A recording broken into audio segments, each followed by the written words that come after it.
Chers étudiants, bonjour. Je me propose aujourd'hui de vous faire l'analyse d'un texte extrait du roman Les bouts de bois de Dieu de l'écrivain sénégalais Sembène Ousmane, texte situé aux pages 82 et 83. Je rappelle que Sembène Ousmane est l'un des écrivains, romanciers et dramaturges africains les plus prolifiques. Il a à son actif plusieurs romans. Il est aussi cinéaste. Il a à son actif plusieurs films. Et nous verrons par la suite que l'écriture romanesque et l'écriture cinématographique chez Sembène Ousmane s'entremêlent parfois.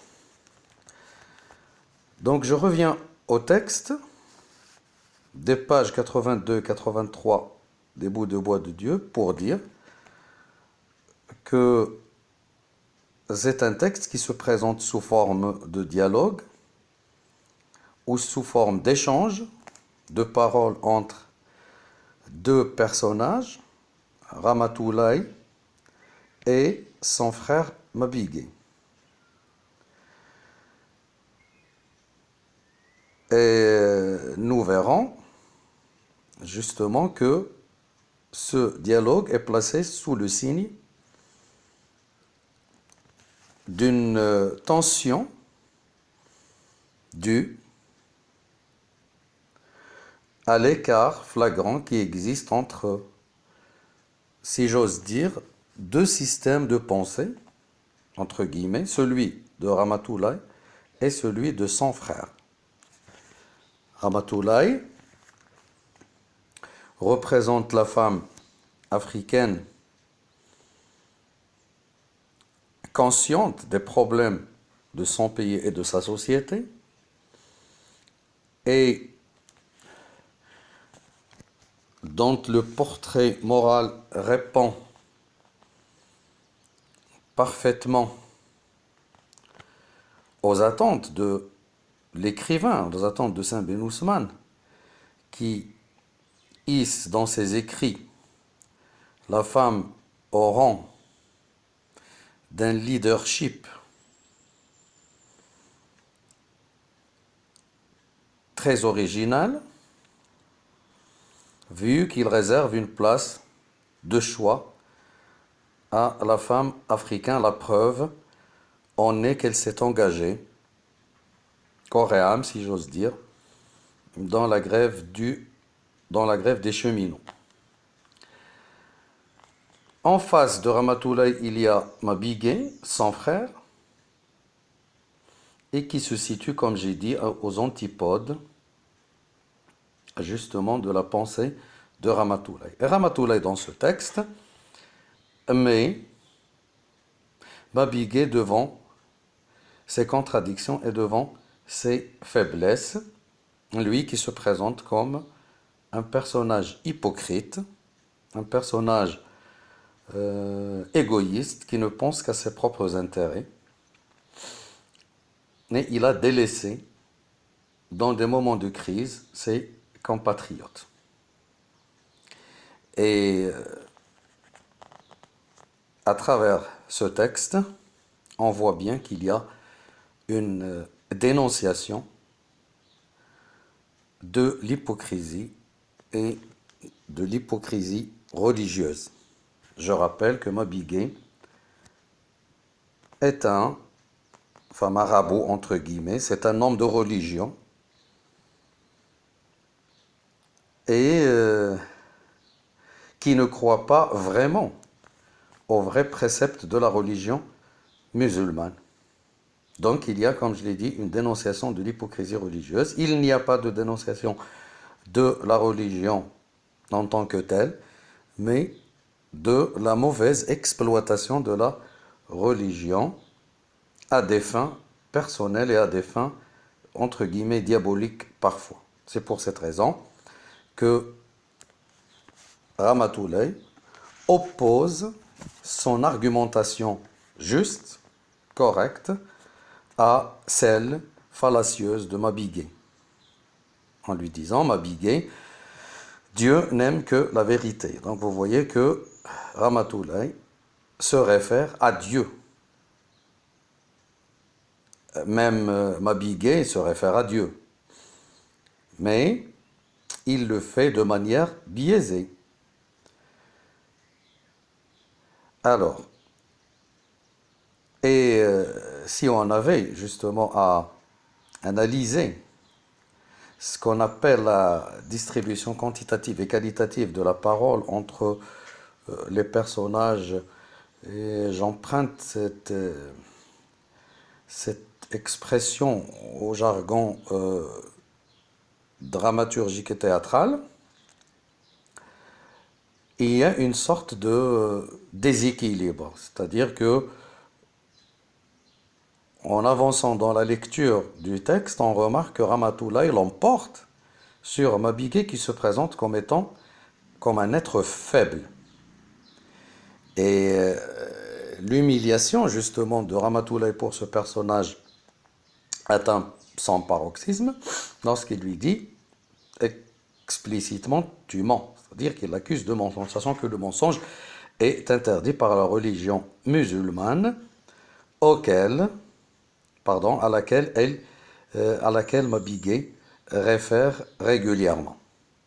Donc voilà, en fait, une sorte de dualité dans les propos de Mabigué.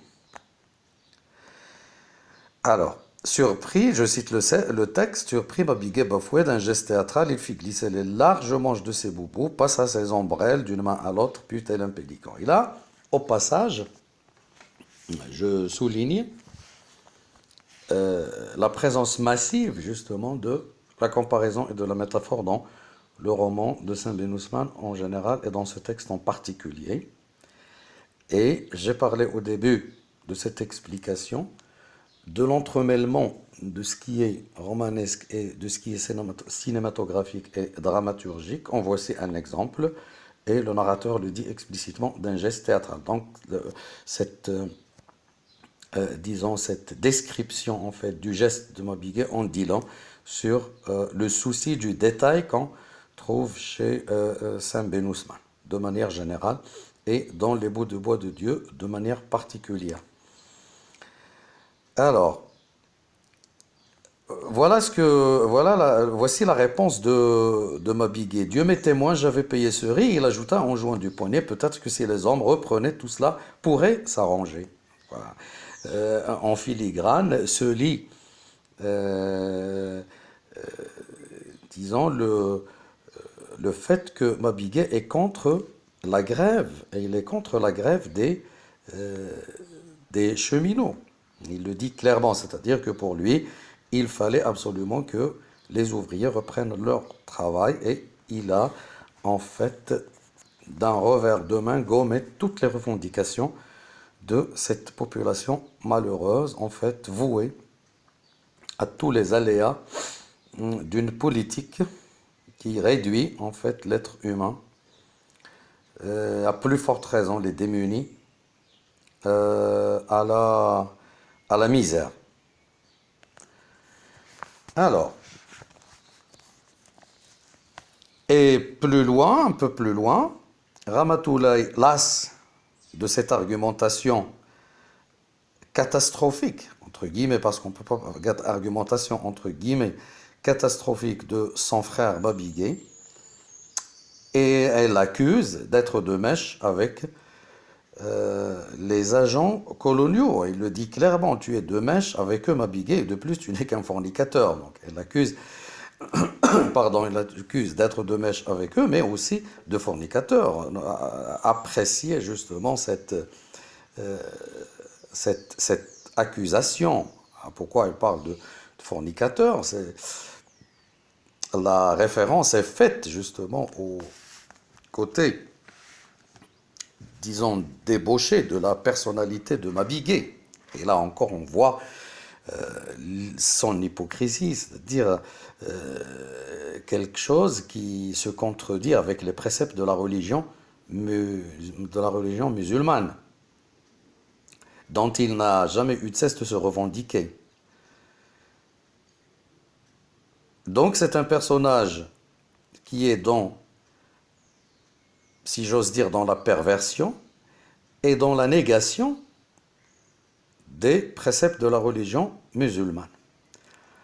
Mabigué répond de cette façon: Astaghfirullah, que Dieu te pardonne, je suis un El-Hajji, et malgré que je sois ton frère, je te prierai par politesse, et aussi dans ton intérêt de me donner mon titre de pèlerin avant de prononcer mon nom.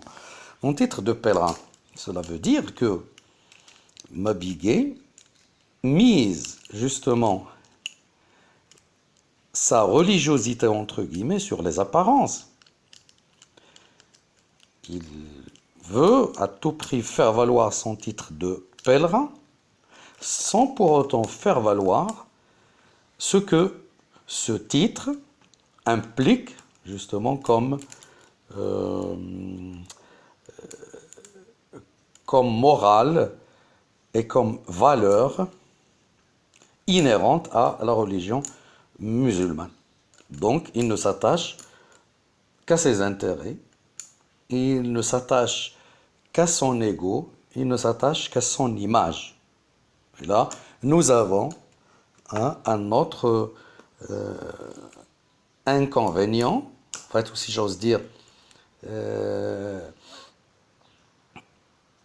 un autre défaut, une autre tare, justement, de Mabigué. Mais Ramatoula est tellement avisé, très stable, et qui mène son argumentation avec beaucoup de doigté. Elle l'accuse aussi d'être un voleur. Il lui parle avec beaucoup de franchise.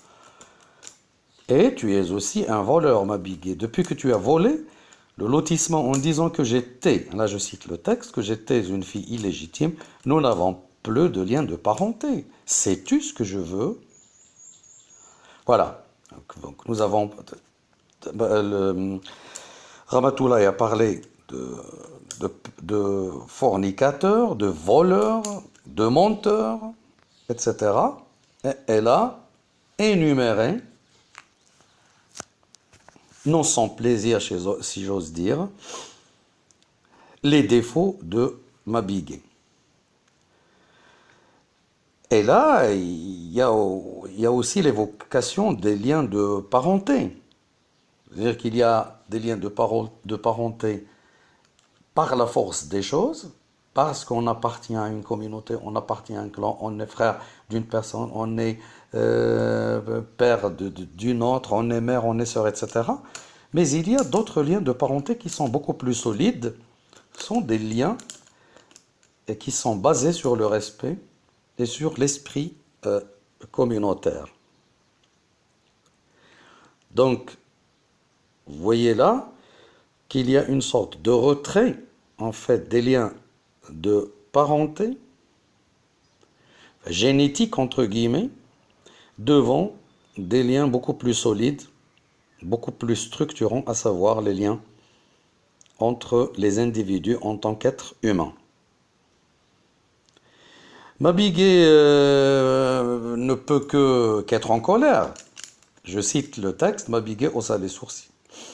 Je veux que tu ne viennes pas à mon enterrement et que si l'incendie dévore ma maison, tu attises les flammes plutôt que d'y jeter des seaux d'eau. Quant à celui-là, il se tourna vers le bélier. S'il entre chez moi, je le tuerai de mes propres mains. Et maintenant, que Dieu me soit témoin, je ne t'adresserai plus la parole. On a parlé tout à l'heure d'argumentation fausse. C'est une argumentation infantile. Infantile. Mabigué, semble-t-il, ne fait pas valoir justement, comme je l'ai dit tout à l'heure, son statut d'homme de religion, ni même celui d'adulte qui devait justement avoir la sagesse nécessaire, la sagesse requise pour se comporter dans ce genre de situation. Et on voit finalement, pour conclure, que l'argumentation de Ramatoulaye l'emporte largement sur celle fausse de Mabigué. Donc finalement, si j'avais en fait à récapituler.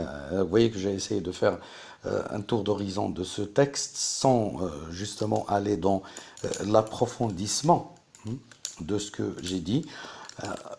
Qu'on voit bien, en fait, dans ce texte qu'il y a une confrontation entre deux visions des choses, une confrontation entre deux visions de la religion.